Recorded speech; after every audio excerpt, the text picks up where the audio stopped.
Today is November 5th in the year 2004. I'm Karen Herman with the Archive of American Television, and today we're interviewing Marian Rees. This is a part two here at Studio City, California. Okay, when we left off, you had been talking about the dissolution of Tomorrow, and then your further work with EMI Television. The first movie I'd like to talk about is Dead Man's Curve, which you produced. You're going to have to start over. That threw me a curve. That was the Jan and Dean. Okay, that was the title. We had two titles, but that's the one we started with. Okay, sorry. Okay, well, tell me about how that came about for you, Dead Man's Curve. Well, it was a project that actually Roger had been interested in, the Odyssey of Jan and Dean, and the tragedy of the partnership when one was so badly injured, and his recovery and going back and rejoining them. And it was a biopic. It was one of the early ones, but we used the music and had full cooperation, and it turned out very well for CBS. So that was one of the early ones that we did. And then in 1979, you did The Cracker Factory. Well, that's a very personal project with me. Joyce Burdett, who was really story editor and a reader for Roger and for us at Tomorrow, and then she had written 20 kind of funny letters. She's a wonderfully clever, funny lady. And I laughed so hard at the letters. I said, Joyce, you should really write this, expand it. And in fact, she did. And I was able to sell it as a book to Macmillan. And they published it and then took the book and sold it for a movie. And Joyce wrote the script. And I think that was Natalie Wood. And we had a great fun doing it. It was a long project, took years from its initiation till the final last frame of the film. It took about 4 years, but it was very successful. When she was doing the book, did you envision it as a film? Oh yeah, I envisioned it as a film from reading the first 20 letters. It just did. It was difficult in one sense because she could be a wicked wit, but it was a lot of autobiographical material, and she was very free with it. And it was her own odyssey into a skirmish with mental health and her recovery through her own wit and kind of wisdom. And it was interesting that Natalie found it so interesting for her to do. So it was important, a film at the time, though it was at its base it was comedic, but it was really a sincere drama about this woman's life. Was it hard to sell it? Oh, those are always hard to sell, but I think that was a time in which agents and people we had a wonderful collaborative time.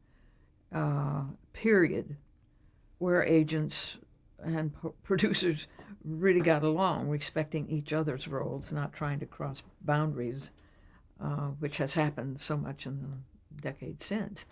But they liked the idea, they thought it was a good film, and they were very important in moving it forward at the networks.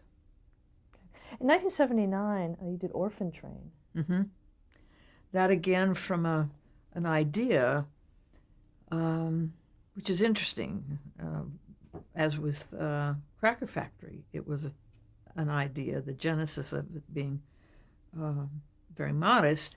Dorothea Petrie had a fascination with what was then called the orphan trains that were coming out from New York and finding their way west in the late 1800s.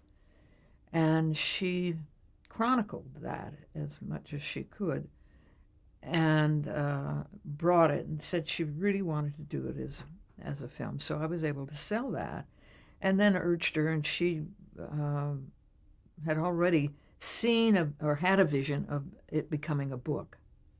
And she had a a co-author with her, and the book indeed was published and did very well. And that was after, it was really concurrent with the film, because she pretty much had it laid out in its progression. She had the characters, which she fictionalized, and it was an ambitious film. It was really an ambitious film. But I think I reflected on this in the first part, that Roger Gimbel was really a visionary, and he had this sense of largesse, and he was undaunted by limitations. And this was, how do you get a train? Where do you find a train of the period? All those questions. But we had a wonderful production manager, Bob Huddleston, and the great now legendary Jan Scott, who herself, as a digression, it was a train buff. I mean, she knew everything about trains that there was to know. So she salivated at the opportunity of doing this. We ended up doing it in South Dakota. And somehow there, out of the hills, came this miracle of this perfect train. And we had a stretch of line that we were authorized to use, and we had wonderful costuming. And these children that we found were quite astounding in reaching into themselves and identifying, and it's kind of fascinating to me. But we trekked from New York to the vast Midlands and dropped these children off in families who had various motivations or motives for taking these children into their homes. Some very charitable, others very profitable, and so Dorothea had picked about 7 children that we traveled along and dropped them off as we went, and it was a powerful film. You received an executive producer credit on that film. Right. Why was that? Well, I think it was bringing the project forward and kind of managing it through the labyrinthian kind of way movies get made. You see an idea, you encourage one when it comes to you, and you sell it no matter what it takes, and then you just kind of mother it through to the final end. And it was one of Dorothea's very first productions as a producer. She had done Angel Dusted. She'd produced Angel Dusted for us.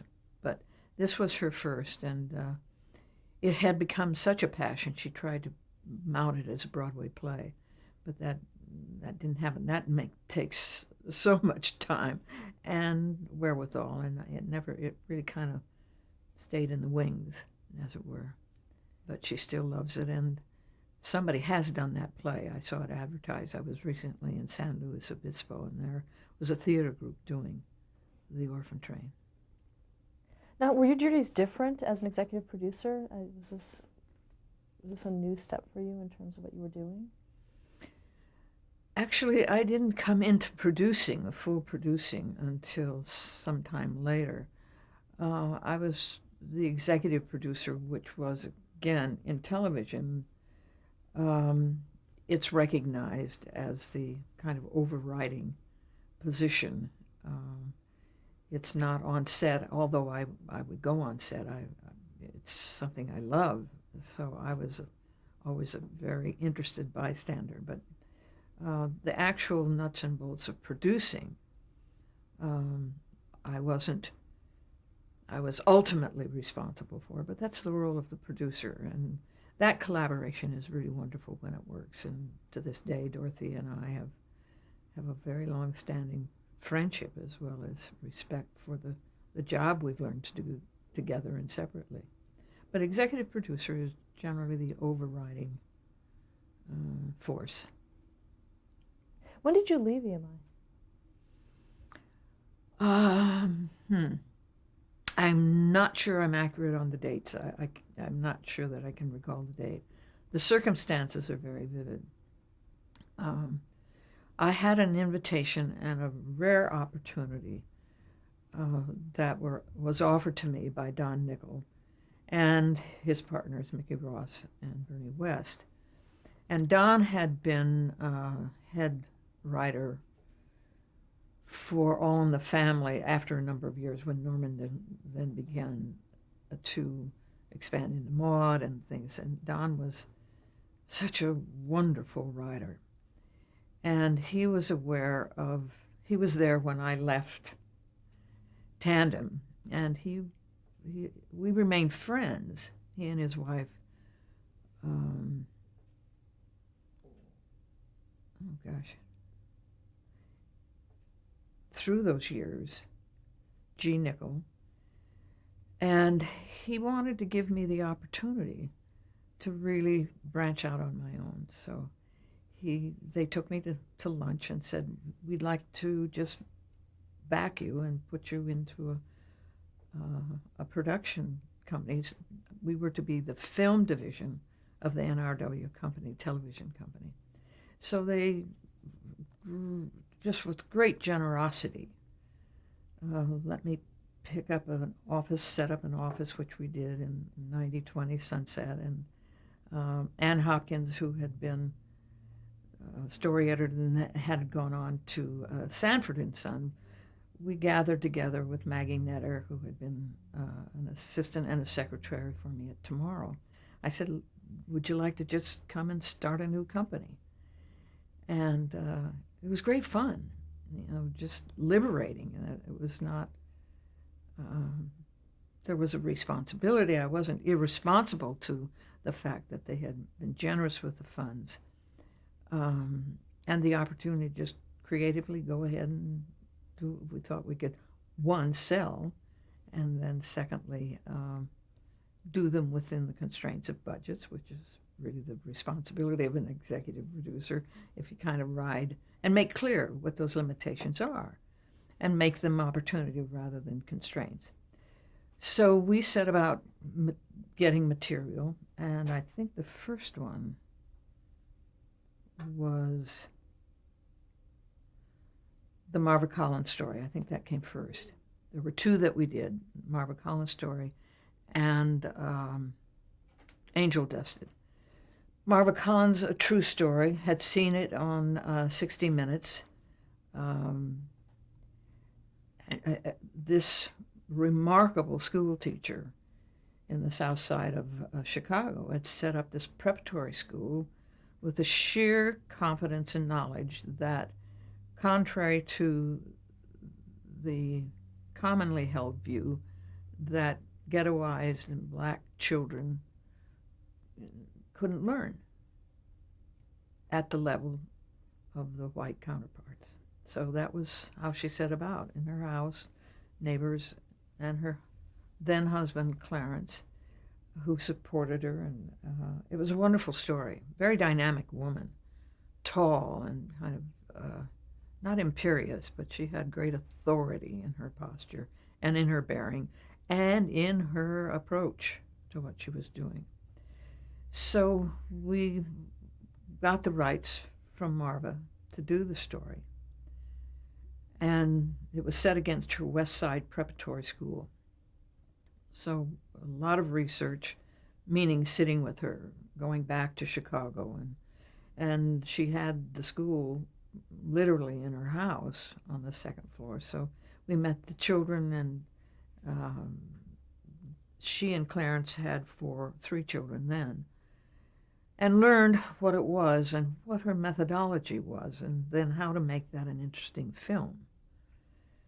I have a penchant for that kind of material and a love of children, and have, I think, through the process of doing these films, have a highly developed respect for the dynamics of childhood. These kids were astonishing, just astonishing. And we told the story of Marva's wanting to do this, set it up, the challenges to it. Sorry. And then the children themselves and the parents and the embroiled sense of the education system in Chicago, and they weren't in any way supportive of what she was doing. She loved challenges, and she loved people saying, you can't do that, and That was all she needed to hear. But taking, again, like Orphan Train, 3 or 4, maybe 6 children in separate families, some with both parents, some single parents, and some coming from other school systems in which they really were very limited in their ability to learn, simply to learn, the process of learning. She thought it was all in learning how to read, and that she gave them that experience. She had these kids reading Shakespeare and quoting Shakespeare and the other great authors that were, of advanced levels of schooling. They were doing this in 2nd grade and then 3rd grade, and there was one wonderful, wonderful child that represented, I think, one of her favorite students that managed to defy the prognosis that he would never learn. And she called him a shiny, bright dime. And there are moments in it. And, of course, Cicely Tyson was remarkable. She sat with Marva a lot, but there was a point at which she wasn't willing even to have Marva on the set. She had taken what she needed to know after spending time and absorbed it and made it her own. And in actually her performance, she had an uncanny sense of what the interior of Marva Collins was like. So it became our first Hallmark Hall of Fame. They knew it was in production and that we were literally in Chicago producing it. And we had a visit from the people representing Hallmark and said, we're interested in this story. We're thinking of sponsoring it. So that was a nice interruption, but it wasn't, and we didn't let it become a distraction, but the word of it kind of got back, and it was an impetus, and I think Cicely heard it, and she kind of rose to the expectation, and in fact they did sponsor it, so it was the first Hallmark of the many we did. Was that common for you to go into production without having a sponsor? Well, actually, it was we had sold it. I had sold it to CBS, and so advertising agencies, they know what's being done. They get all of the stat sheets from all the networks, so they knew, and they were looking then. They weren't producing their own. They were looking, and something about it Don Hall liked a lot. So it was picked up, and that was our relationship as it began with Hallmark. And during the filming, then, were they closely monitoring the production at all? No, they were there a couple of days and left. And I don't know if CBS was showing them dailies or not, but they liked what they saw. They liked Cecily. She had done Miss Jane Pittman and had really an astonishing set of reviews for that work. So she was appealing to network sponsors and the audience. So that's, and I never got involved in the machinations of who buys it and what, all of that. It wasn't my concern, nor was it my responsibility, but I was happy. It made a huge difference to have it a Hallmark. So that's how it happened. To the best of my knowledge. You had mentioned Angel Dust, also 1981 movie. Yes, there was a book, and it was a period of time in which drugs and young people and the familiar family consequences of that held a great fascination for me. And reading a lot about it and hearing about it and knowing about families who were then just entering into the veiled sense of what this was. And Angel Dust was one of the components of some kind of chemical. I don't know that much about. I have not ever really been in the drug culture, but aware of it, and fashioned a story around a family. And I really wanted very much to find something for Jean Stapleton because all of the family was really over, and now was a time for her. I thought that I knew her to have such a range of ability. I knew she was a singer, and I knew she had a great sense of theater. Um, so I just felt if we could find something in which she could play, and I knew her children. I knew her husband before he died. I'd gotten to know them, and I liked them a lot. And she was very, very, very much involved in Pam, her daughter, and John Putch, her son. Her husband was Bill Putch, and so the children had the paternal name. And Jean was known as Mrs. Bill Putch, but her Jean Stapleton was her professional name. So I'd gotten to know them, and John was an aspiring actor, and so we talked, and Jean said, well, this is new material for me. I understand it. And she said, I think John would be the perfect boy to play the role. I said, okay, let's think about that. So she said, well, I think I could be very tempted to do this if John, my son, actually played my son in the film. And we arranged that. And that was kind of fun of having that company because I would talk to Don and I'd say, how about this? And he said, oh, that's exciting, because he knew Jean. And so I asked Dorothea to come in and produce that. And we went off and made the picture. I think it was something that gave Jean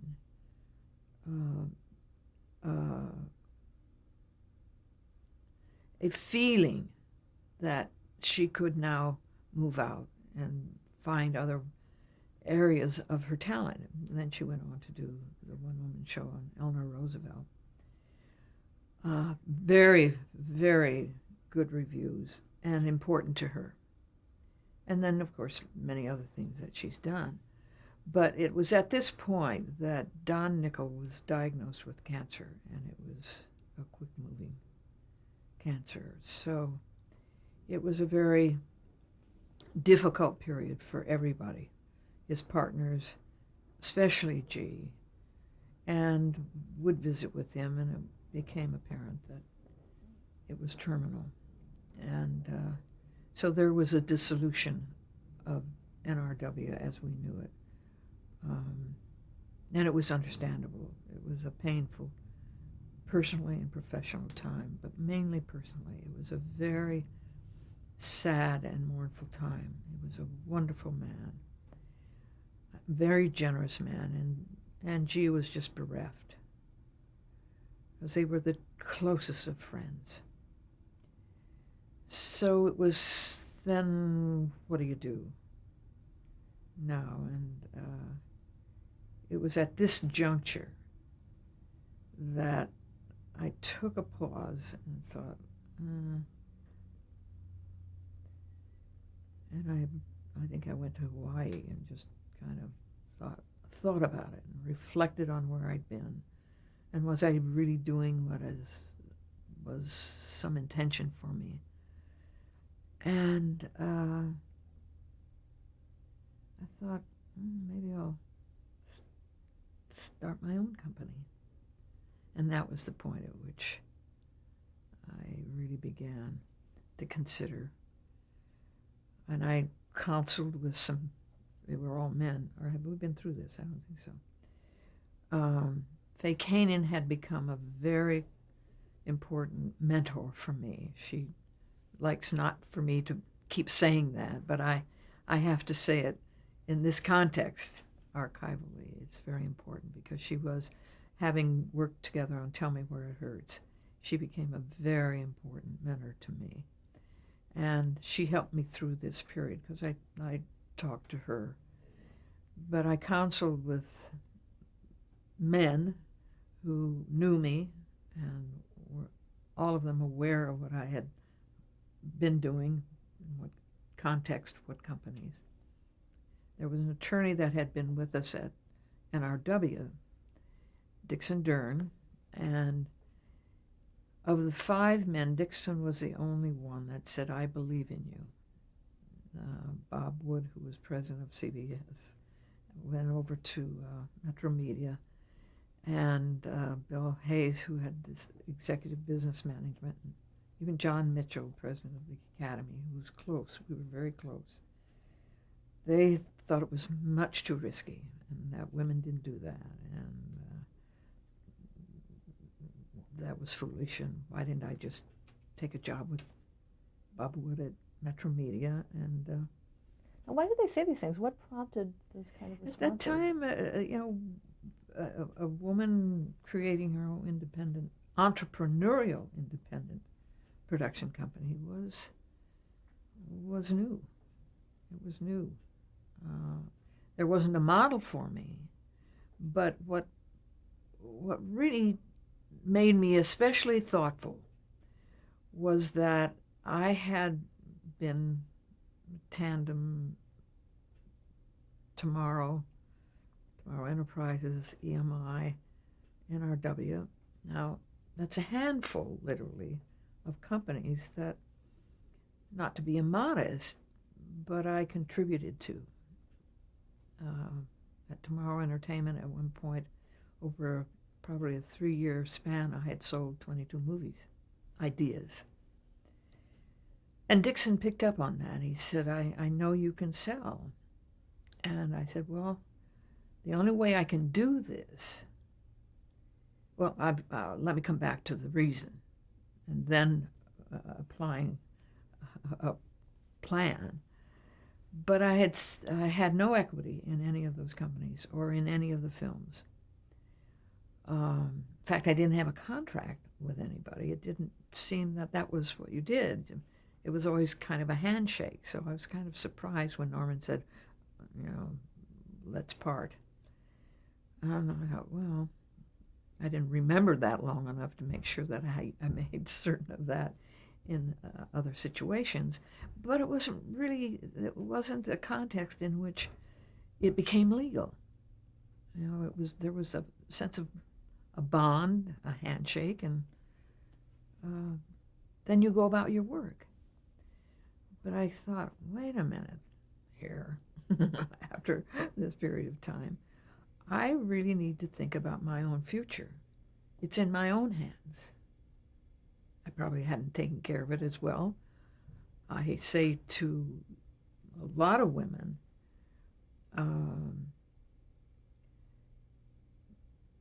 be very brave and be very assertive in what you believe and what you want for yourself. Or don't do as I did, but hear what I say, and maybe it can be helpful. Stop there to change the tape. How did